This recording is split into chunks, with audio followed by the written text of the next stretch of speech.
Ladies, let me tell you something today that I know deep in my soul. Sometimes rejection feels like the end of the world. But baby, it's really the beginning of your becoming. You ever sat there asking yourself, why wasn't I enough? You ever cried yourself to sleep wondering what she had that you didn't? Let me stop you right there. He didn't choose you. Maybe he chose someone else. Maybe he walked away without giving you the explanation you deserved. Maybe he made you feel invisible when all you ever did was show up with your heart wide open, willing to give him your best. And now you're sitting in the aftermath, questioning everything about yourself, your beauty, your value, your worth. But let me stop you right there and remind you of something powerful. As if his choice does not define you, your worth is not up for debate just because he failed to recognize it. See, sometimes people don't choose us not because we lack something, but because they lack the depth to see it. A person can only meet you as deeply as they've met themselves. If he's not mature enough to value consistency, loyalty, vision, and depth, then how could he possibly value you? When someone passes up on something as rare as you, it doesn't lessen your rarity. It doesn't take away your brilliance. If a man walks into a jewelry store and overlooks the most expensive diamond because he's drawn to shiny costume jewelry, that says nothing about the diamond. It only reveals the man's understanding of value. Too often, we internalize rejection as personal failure. We ask ourselves, what did I do wrong? What does she have that I don't? Why wasn't I enough? But the truth is, you could have been everything and still not be what he wanted. That doesn't mean you need to change. It means he wasn't capable of seeing your worth. There's this lie society feeds us, especially as women, that being chosen somehow confirms our value. That a man choosing us, loving us, marrying us is the ultimate validation. But no, that's a dangerous trap. You are not waiting to be chosen like some product on a shelf. You were born worthy. With or without him. Let me give you a simple example. Imagine there's a woman named Maya. Strong, smart, nurturing, the kind of woman who shows up for people without them even asking. She's dating a man who says all the right things, promises forever, but deep down, he's not ready for the kind of love Maya brings. He enjoys the comfort she provides, but when things start getting serious, he pulls away. One day he tells her, "You're amazing, but I think I need something different." And just like that, he leaves for someone else, someone who seems easier, more carefree, less demanding of emotional maturity. Maya is crushed. She can't help but wonder if she pushed too hard, if she should have played it cooler, if being deeply loving made her too much. But here's the thing, Maya wasn't too much. She was just too real for someone who wasn't ready to be real with himself. That man didn't reject her because she lacked something. He walked away because her depth required more than he was willing to give. And months later, Maya glows up. She starts healing, investing in herself, growing in ways she never imagined. She finds peace. Meanwhile, the man who walked away sees her thriving and realizes he let go of something he'll never find again. A woman who would have built with him, stood by him, grown with him, but by then it's too late. That's the thing about regret. It always shows up after the damage is done. And Maya, she doesn't even want him back. Because now she knows her worth. She knows that just because someone didn't choose her doesn't mean she's not a prize. It means that person didn't deserve front row seats to the show she's putting on in life. So if you're in Maya's shoes, feeling the sting of not being chosen, take this moment and reclaim your truth. You are still valuable. You are still enough. You are still enough. His choice reflects his capacity, his clarity, his character, not your value. You are not meant to shrink just to be accepted. You are not meant to water yourself down to be digestible. You're meant to stand tall in your fullness and let the one who truly sees you rise to meet you. Because the one who is meant for you won't need to be convinced of your worth. They'll feel it the moment they meet you.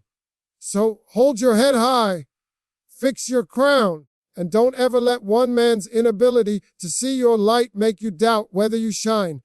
Because a blind man can't appreciate a diamond. That doesn't make the diamond any less valuable. It just means he wasn't meant to carry it. Rejection can feel like the deepest kind of pain. Especially when your heart was open, when you gave your best, when you genuinely thought, this is it, He's the one, and then he walks away. He picks someone else. He stops choosing you. It feels like everything you hoped for just crumbled in front of you, like your whole world shifted in a direction you never saw coming. You might sit there blaming yourself, wondering what you could have done differently, questioning your worth, your love, your decisions. But what you don't see yet, what you will come to understand with time, is that rejection is not destruction, it's redirection. What feels like a setback is often a setup for something better. That man walking out of your life isn't the end of your story. It might be the most important turning point. Sometimes life removes people not to punish you, not to hurt you, but to protect you from what you couldn't see and to prepare you for what you truly deserve. Rejection is often a divine way of clearing space.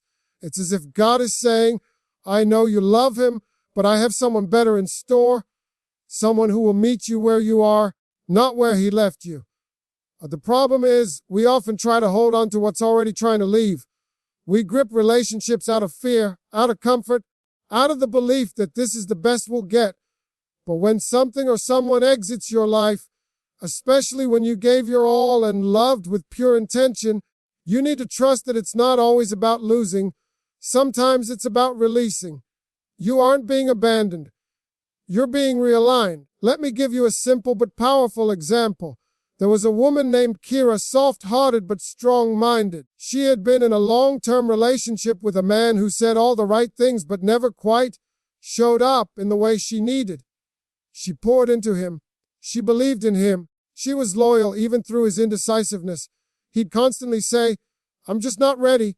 But she waited, patiently, lovingly, until one day he told her he met someone else and wanted to explore that instead. Just like that, all the years, the effort, the memories, the plans, gone. Kara was devastated. She thought she had wasted the best years of her life. She fell into that spiral of self-doubt, that crushing feeling of not being good enough. But after weeks of sitting in that pain, something clicked. She realized she had been loving a man who never fully saw her. She had been settling for almost loved, almost valued, almost chosen. And that heartbreak, as painful as it was, forced her to take a hard look at herself, not from a place of shame, but from a place of rediscovery. So she got back up. She started doing the work, therapy, self-reflection, rebuilding her confidence. She found joy again in the simple things. She stopped chasing closure and started chasing peace. And over time, she met someone new, someone who didn't just love her when it was easy, but who loved her well, consistently, intentionally. Someone who saw her for everything she was and never made her beg to be chosen. Years later, she said something powerful. If that man hadn't rejected me, I would have missed the love I was always meant to have. His no made space for the ice my soul was waiting for. That's the truth right there. Sometimes what breaks your heart is the very thing that saves you. Sometimes the end of that relationship is the beginning of your healing. And yes, it's hard to see it when you're in the middle of the storm, when you're crying on the bathroom floor, when the phone stops ringing, when the good morning texts disappear. But every unanswered text, every closed door, every ghosted call, it's all making space. You see, rejection isn't always rejection. Sometimes it's redirection dressed in disappointment. And if you can shift your perspective, if you can hold on to the belief that your story doesn't end here, you'll realize that you're not being punished. You're being preserved. You didn't lose. You learned. You didn't fail. You grew. And one day, you'll look back on that rejection and be grateful it happened, because it led you to someone who would never even consider letting you go. Someone who doesn't just fit your life, but multiplies your peace, your purpose, your joy. So stop seeing his absence as the worst thing that ever happened to you. Maybe it's the best thing that ever happened for you. Because he didn't break you. He freed you. Freed you to rise, to heal, to evolve, to become the version of yourself that would never settle for half love again. You are not a victim of rejection. You are a student of redirection. And where you're headed, that man who left couldn't have gone with you anyway. He wasn't part of the destination. He was part of the lesson. And now, class is over. It's time to walk forward. Something better is waiting. When someone you love chooses someone else, your mind instantly runs toward comparison. It's almost automatic. You look at her photos, her life, her smile, her style, and then you turn inward and start asking dangerous questions. Was she prettier? Was she more fun? Did she give him something I didn't? You begin to pick yourself apart piece by piece, as if this was a competition you lost, as if love was a race and you just didn't run fast enough. But that mindset is poison. That mindset will chain you to pain that was never yours to carry. Because here's the truth that you need to hear clearly and unapologetically. You are not in competition with her. You never were. The moment he picked her over you, it might have felt like a battle lost. But what you need to understand deep in your soul is that your value is not diminished just because someone else was chosen. His decision says more about him than it ever will about you. You were real. You were consistent. You were enough. And sometimes being real isn't flashy. Sometimes being a woman of substance doesn't grab attention the way surface level attraction does. But don't let that fool you. What's flashy might win the moment, but real always wins the long run. There is no need to compare yourself to her, because what one man fails to appreciate does not become your burden. She's not your opponent. She's just a different story entirely. And it's not your job to measure yourself by someone else's timeline, style, body, voice, or energy. Your only job, your only responsibility is to become the best version of yourself.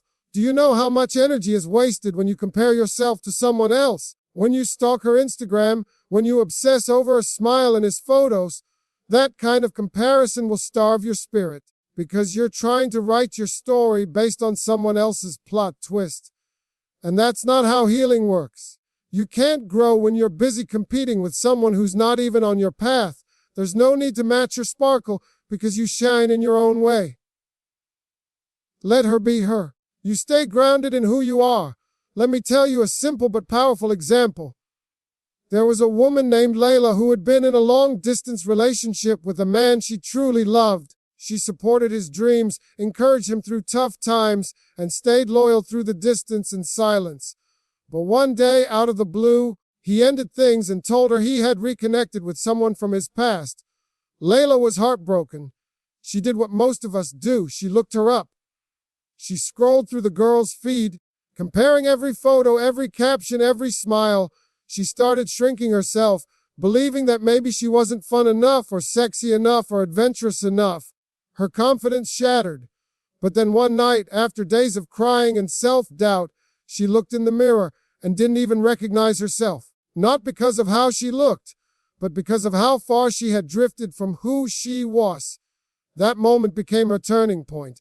She deleted the apps, blocked him and the other girl, and started doing the work, not to win him back, not to prove anything, but to reclaim herself. She began journaling, exercising, traveling, spending time with people who lifted her up. And as she grew stronger, the need to compete or compare slowly vanished. Her confidence wasn't built on being better than her. It was built on being better than who she was yesterday.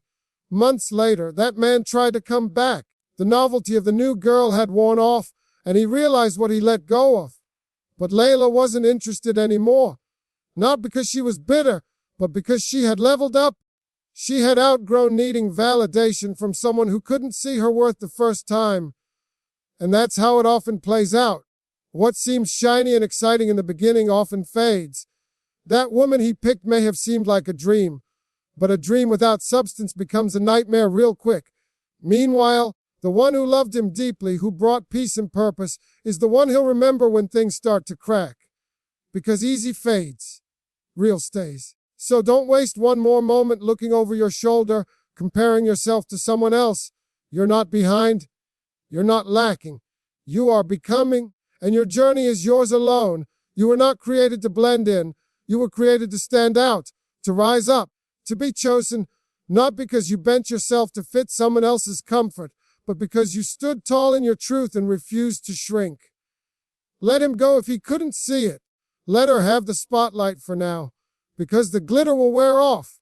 And when it does, he will remember the woman who stood by him with heart, with vision, with grace. And you won't even flinch, because by then, you'll be too busy shining in your own lane, building your own peace. and living a life that doesn't require comparison to anyone. You don't compete. You don't compare. You just rise every single time, sometimes after a heartbreak, especially the kind where he chooses someone else over you. You begin to carry this quiet, heavy thought inside. Maybe I'm just too hard to love. You may not say it out loud, but it sits there behind your smile, behind your conversations with friends, behind your silence late at night. You start thinking that maybe if you were more chill, more laid back, more like her, maybe then he would have stayed. Maybe then he would have chosen you. That doubt starts to eat away at the truth you once knew about yourself.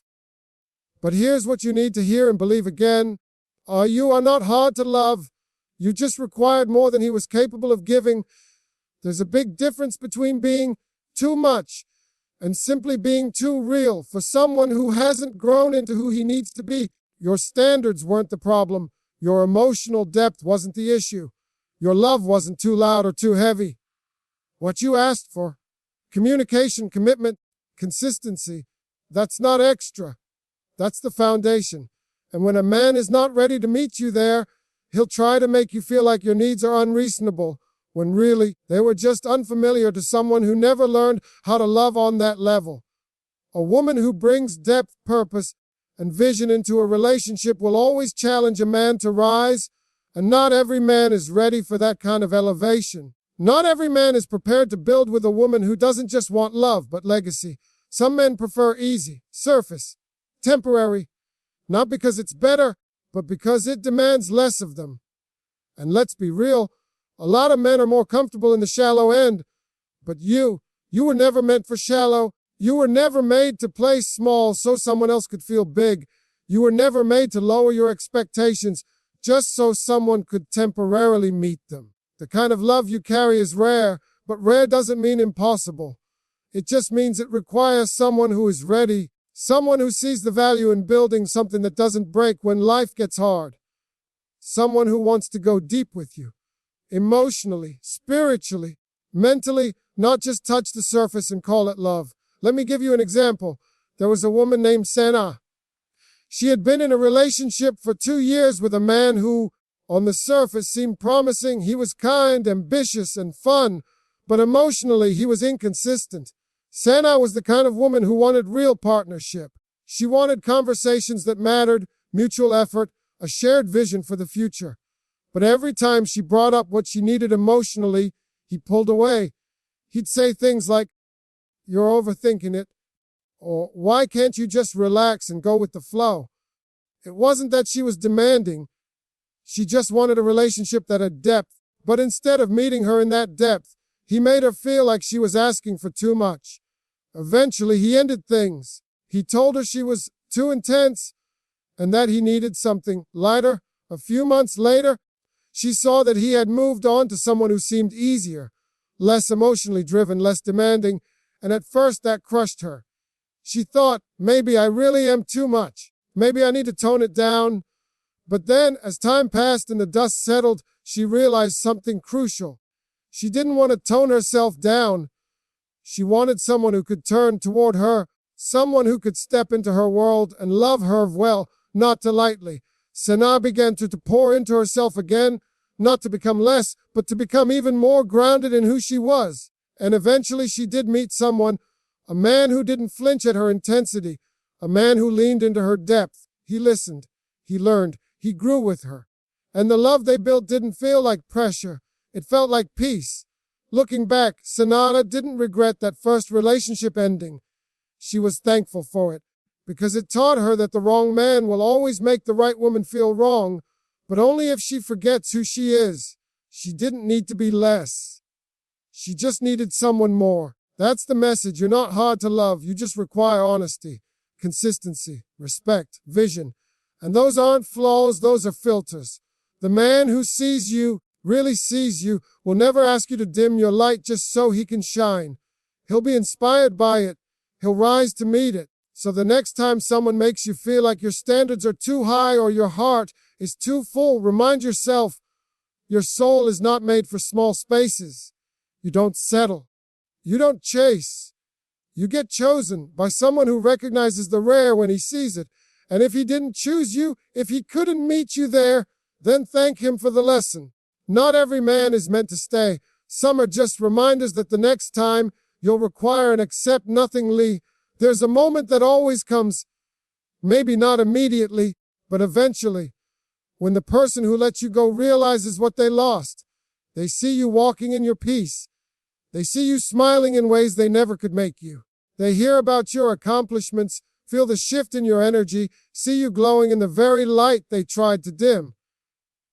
And then, like a freight train, it hits them regret. Not a soft, passing kind, but a deep, soul-rattling one. They remember your loyalty, your presence, the way you showed up, how you stayed when others would have walked. But by then, it's too late. And that's when they begin to wish they had handled you better. But here's the part you must hold on to us. His regret is not your business. It's not your closure. It's not your healing. It's not your responsibility. You don't need to witness his pain to validate your worth. You don't need to know he misses you in order to move on. What he feels, what he realizes, what he wishes, that belongs to him. Your growth does not need to be fueled by his sorrow. Your success is not revenge. Your peace is not payback. You didn't glow up so he would hurt. You glowed up because you finally stopped hurting yourself waiting for someone who wasn't ready. It's a natural thing to want someone to feel the weight of what they did to you. After giving your all, after being there, after forgiving more times than you should have, it feels like justice when they finally realize they messed up. But don't confuse their regret with your reward. His regret is the consequence of his choices, not the proof of your value. You were valuable before he saw it. You were enough before he knew it. You were worthy even when he couldn't recognize it. His regret is simply the echo of what your soul already knew. You were always the blessing. Let's take a simple but telling example. There's a woman named Amara. Strong, steady, loving. She was with a man who said all the right things but lived none of them. He said he loved her but didn't protect her heart. He said he wanted a future but didn't plan for one. Amira stayed because she saw his potential. She stayed through confusion, through silence, through promises broken one after another. She gave grace where others would have walked away. But eventually, her soul grew tired. She stopped begging for effort. She stopped reminding him how to treat her. She stopped asking to be seen. And one day, without drama or warning, she left. He didn't think she would. He thought she would always be there. And for a while, he didn't notice the emptiness. He was distracted by the noise of temporary pleasures, by the comfort of other options. But slowly, as time passed, the absence began to speak. He started to feel the difference. The quiet after the storm. The stillness where her presence used to be. No texts, no checking in, no woman holding him down, and then came the regret. Heavy, loud, unavoidable. He tried reaching out. I've been thinking about you. He watched her stories. He asked mutual friends how she was doing. But by then, Amira had already started healing. She had rediscovered her joy. She had built a life that didn't revolve around wondering whether someone would choose her. And when he came back, all she could feel was peace. Not bitterness, not revenge, not even satisfaction, just peace. Because she no longer needed him to regret losing her in order to validate that she was never meant to be lost in the first place. That's where your power lies. In not needing to witness their downfall to prove your rise. In not looking back to see if they're hurting. In not holding your breath waiting for an apology that may never come. You do not need his recognition to claim your healing. You do not need his remorse to start again. Let his regret stay with him. Let him carry the weight of what he mishandled. That is not your load anymore. Your job now is to protect your peace, to stay focused on your path, to keep becoming everything you were always meant to be. One day he may see you walking in love again. Real love, not the conditional kind he offered. He'll see someone holding your hand, not just with affection, but with intention. Someone who knows how to handle you with care. Someone who didn't have to lose you to recognize your value. And in that moment, he will feel it all. The mistake, the silence, the missed chances. But that moment is not your triumph. It's just the natural result of his choices. You don't have to hope for his regret. You don't have to track it, wait for it, or hold out for the day he says, I messed up, because you already know he did. And the best part, You're too far ahead to look back, because regret is his burden, and freedom, that's yours. So what if he picked her over you? Let him, because that choice doesn't break you, it builds you. Let it fuel your fire, let it shape your hustle. Let it strengthen your standards. You're not just some woman to be chosen, you're the reward at the end of a real man's growth. So walk with your head high, your heels higher, and your standards the highest. Let him go.